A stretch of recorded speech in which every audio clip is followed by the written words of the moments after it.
дар шабакаи Қадамшо истоем. ба дастамон номае расидааст, ки ин лаҳза мехоҳем пешкашатон гардонем. салом ба ҳамаи шунавандагони шабакаи Қадамшо истоем. ман як зани аз зиндагӣ ноумед мехоҳам қиссаи сарнавишти талхамро ба шумо нақл кунам, то ба тамоми зану духтарони тоҷик дарси ибрат шавад ва ҳушёрӣ пеша намоянд. ман ҳам ба мисли ҳар кадоми шумо як зани оддӣ ҳастам. волидонам баъди хатми мактаби миёна маро ба ҷавоне ба шавҳар доданд, ки дар умрам ягон бор надида будам. падар розӣ, худо розӣ гӯён, ягон зарра исрор накардам, то ки худо бо дуои волидон бахти сафедам диҳад. аммо ишқ аз таги чодар ману шавҳарам пеш аз тӯй ҳамдигарро надида хонадор шуда бошем ҳам аз таги чодар бо як нигоҳ ба ҳам дил бастем. шавҳарам бачаи хуб буд ва ба қавле маро рӯи даст бардошта мегашт. вале ситораам аз рӯзи аввал бо модаршӯям рост наомад. меҳрубониҳои писарашро дида хуштоманам аз рашк девона мешуд ва сари ҳар як қадам айши маро талх мекард. хурдтарин баҳона кофӣ буд, ки ин зани пояш ба лаби гӯ расида қиёматро қоим карда дар сарам чормағз шиканад. талху пичин ва дашному ҳақоратҳои қабеҳи хуштоманам маро ҷигархун мекарданд. суханони нешдор аз ҷавшани ҷонам гузашта дилам ба фиғон меомад, вале хотири шавҳарам ба зӯр лабамро зери дандон гирифта чизе намегуфтам. рашки хуштоман ҳомиладор шудам. шодии моро интиҳо набуд. аз рӯзе ки хабари ба наздикӣ падар шуданашро фаҳмид, шавҳарам дигар намемонд, ки кори вазнин кунам ё бори вазнин бардорам. маро ба мисли гавҳараки чашмонаш эҳтиёт кардани шавҳарам ғаши модаршӯямро меовард. акнун вай писарашро зандкалон, латтагӯён таъна мезад ва кӯшиш мекард, ки байни мо низоъ андозад. аммо шавҳарам гӯшашро ба карию чашмашро ба кӯрӣ зада дар ҷавоби модараш чизе намегуфт. бепарвоии писараш оташи қаҳру ғазаби хушдоманамро бештар аланга медод ва маро дар назди ҳамсояҳо бад карда ҷодугар меномид. ҷанҷолбӣ бо ғурбату ҷанҷоли хуштоман 9 моҳро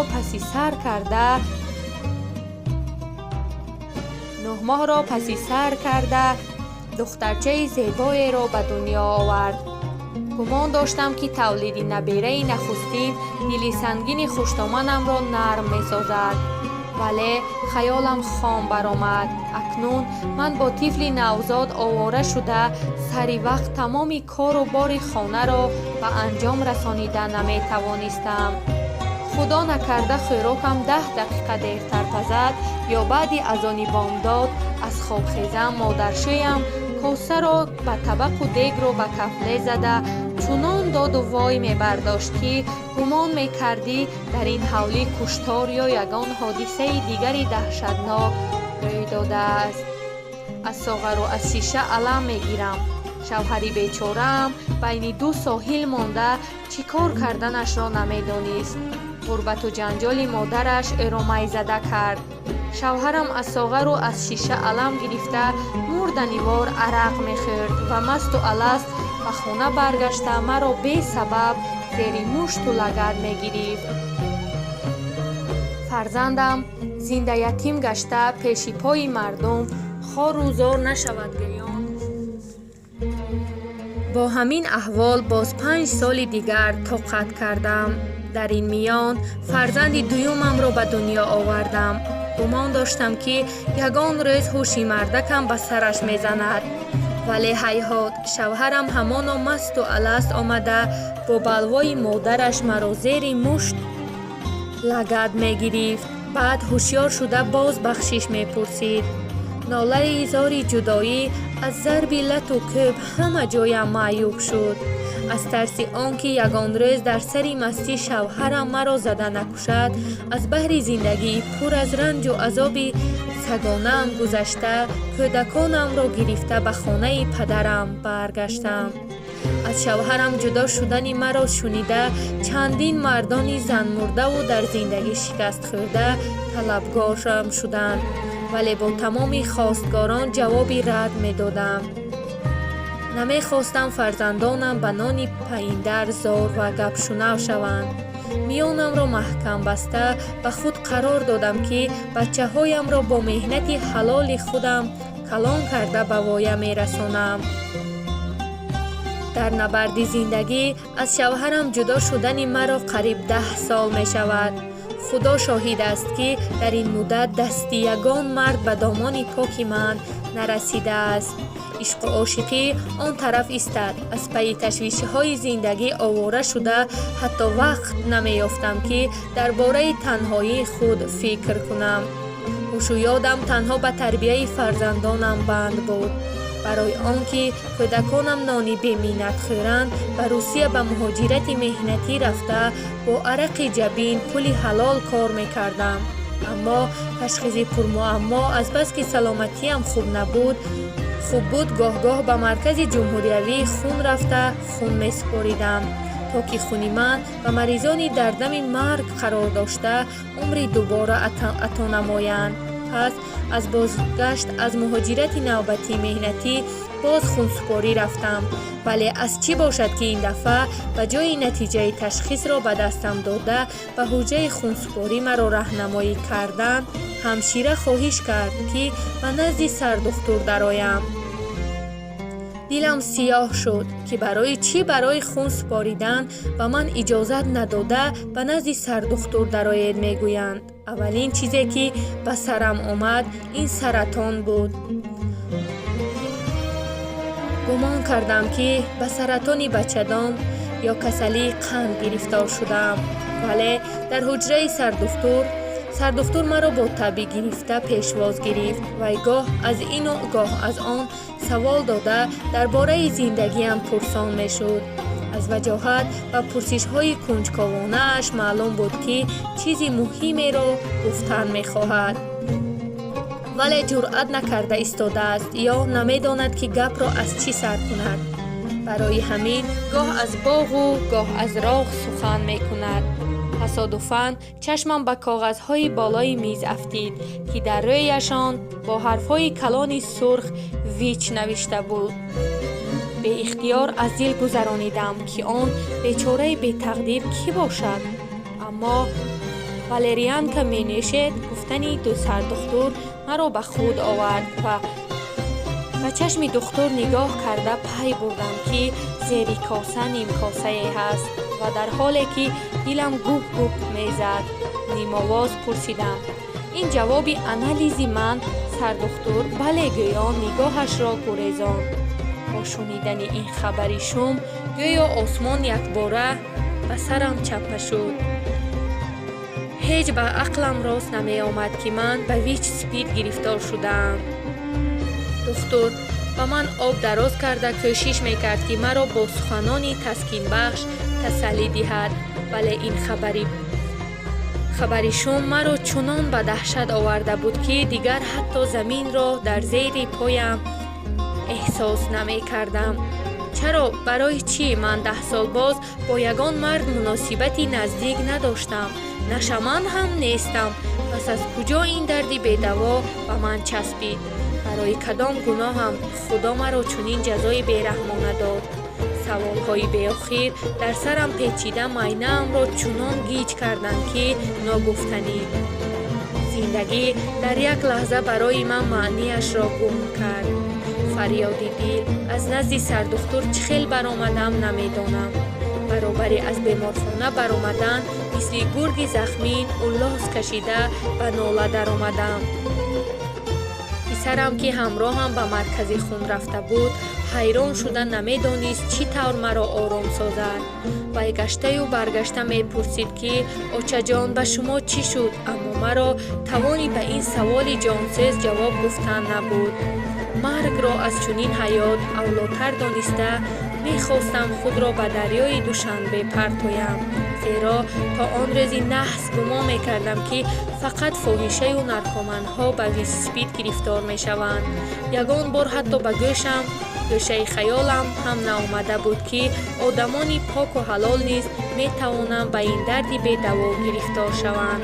پیشتر اگر کسی به من میگفت که یگان روز ویچ میشوم، شاید به حالش قاه قاه زده میخندیدم، ولی بلایی که هیچ انتظارش نبودم یک باره به سرم آمده مرا در زیر باری گرانی غم و درد مجق کرد. دردی نهان چون به خانه رسیدیم در اتاق خوابم را از درون محکم کرده 5 شب و 5 روز گریه کردم. پیوندانم گشته و برگشته درم را کوفته سببی در تنهایی اشک ریختنم را پرسان می شدند، ولی جواب نمی دادم، جرأت نمی کردم. میگویم که من به کسلی ویچ گرفتار شدم، می ترسیدم که مرا از خانه می رانند. غم در دل و سود نداشتن گریه و ناله را درک نموده عاقبت خود را از حبس خانگی آزاد کردم. ولی از ترس دیگر فرزندانم را به آغوش گرفته بیسه نمی کردم. گمان می کردم که اگر آنها را بیسه کنم یا به آغوش بگیرم، این کسلی به کودکانم نیز می گذرد. بعدتر طبیبان به من فهماندند که ویچ از نشستن در سر یک دسترخوان، از یک کاسه یا پیاله خوراک و آب خوردن، به همدیگر را بوسه کردن و به آغوش گرفتن نمی گذرد. بیماری به سرم بلا آورد. مناسبتی بسیار بدی بعضی آدمان با من بر این بیماران است. خداوند شاهد است که من زنی بیجاگر نبودم و نیستم. در عمرم یگان کاری حرام نکردم، اما به این درد گرفتار شدن در تقدیر و نصیبم بوده است. در روسیه بیمار شده و بیمارخانه افتیده بودم و به من خون گذرانیدند. طبیبان تاجیک تخمین میکنند که این کسلی همان وقت توسط خون ویروس داشته به من گذشته است. امروز تشکیلات مخصوص صدها نفر من بر این زنهای به این درد گرفتار شده را زیر قنات گرفته به پول طبابت کرده ایستادند. از این درد جسم آنقدر اذیت نمیکشم که از درد دل من این مناسبت ناعدالتانه اطرافیان است. متاسفانه سبب کم معلومات داشتن در مورد این بیماری، مردم ما با شنیدن کلمه ویچ در هراس می افتند و کوشش می کنند که خود را از چنین بیماران در کنار بگیرند. بعضی نزدیکان خودم با من در سر یک دسترخوان نمی شینند و کودکانشان را به من نزدیک شدن نمی گذارند. وقتی که شما چنین مناسبت میکنید، ما مجبور میشویم که بیماری خود را پنهان داریم. در این حالت خطر سرایت یابی شما زیاد می شود. پس از گرفتار شدن به این درد بد، من درک کردم که ویچ و سپید تنها بیماری فاحشه و نارکومن‌ها نبوده، آدم تصادفاً نیز به این دردی بی‌دوا مبتلا گشته میتواند. برای همین به همه مراجعت کرده میگویم ویچ سپید از گپ زدن یا پهلو به پهلو نشستن نمیگذرد. خود را از ما بر این بیماران در کنار گرفته ما را مجبور نکنید که کسلی امان را پنهان سازیم. ما را همچون انسان قبول کنید. آنگاه بین ما و شما یگان سری پنهان نمیماند و نگهداری سلامتیتان برایتان آسانتر می شود. از شنوندگان در حقیقت بیماری ویسپید از صحبت کردن در سر یک دسترخوان نشستن و یا در خانه زیستن نمی گذرد. این بیماری با راه‌های زیرین سرایت می نماید. توسط خون بیماری هنگام استفاده سوزنداروی قبلا از جانب بیماری به ویچ گرفتار استفاده شده یا تجهیزات‌های طبی، همچنین در وقت خونگذرانی توسط خون ویروس داشته و آدم سالم گذشته می تواند. ва бо роҳи алоқаи ҷинсӣ бемор шудан нахоҳед, бо одамони тасодуфӣ муносибати маҳрамона накунед ё ақаллан аз рифола истифода баред. Аз модар ба кӯдак ҳангоми ҳомиладорӣ, таваллуд ва ширмаконӣ фаромӯш накунед, ки дар ҳамаи моеъҳои биологии организм вирус вуҷуд дорад, аммо дар 4 моеъ консентратсия ва хавфи сироят ёфтан бештар аст. Якум хун, дуюм нутфа, сеюм тарашуҳоти маҳбал, шири сина ВИЧ/СПИД-ро чӣ гуна муайян мекунанд? Айни замон чунин намудҳои ташхиси ин беморӣ вуҷуд дорад: тести оҷилӣ, анализи иммуноферментӣ, иммуноблот, муайян кардани РНК вирус. Роҳҳои пешгирии ВИЧ/СПИД инҳоянд: риоя намудани таҷҳизотҳои тиббии яккарата, алоқаи ҷинсӣ танҳо бо як нафар ва истифода бурдан аз рифола, муоинаи тиббии ҳатмӣ нашавандон, шахсони муддати тӯлонӣ дар маҳбас буда ва касоне ки аз муҳоҷирати меҳнатӣ баргаштанд, муоинаи ҳатмӣ никоҳшавандагон то ақди никоҳ. Зани ҳомила гирифтори бошад, ҳатман муолиҷаи зидди ретровирусӣ гирифтанаш лозим аст. Занҳое ки табобати зидди ретровирус гирифтаанд, ҳангоми таваллуд кардан хавфи сироятёбии тифлашон ҳамагӣ 2% мебошад. Обуна шудан ва лайк гузоштанро фаромӯш насозед.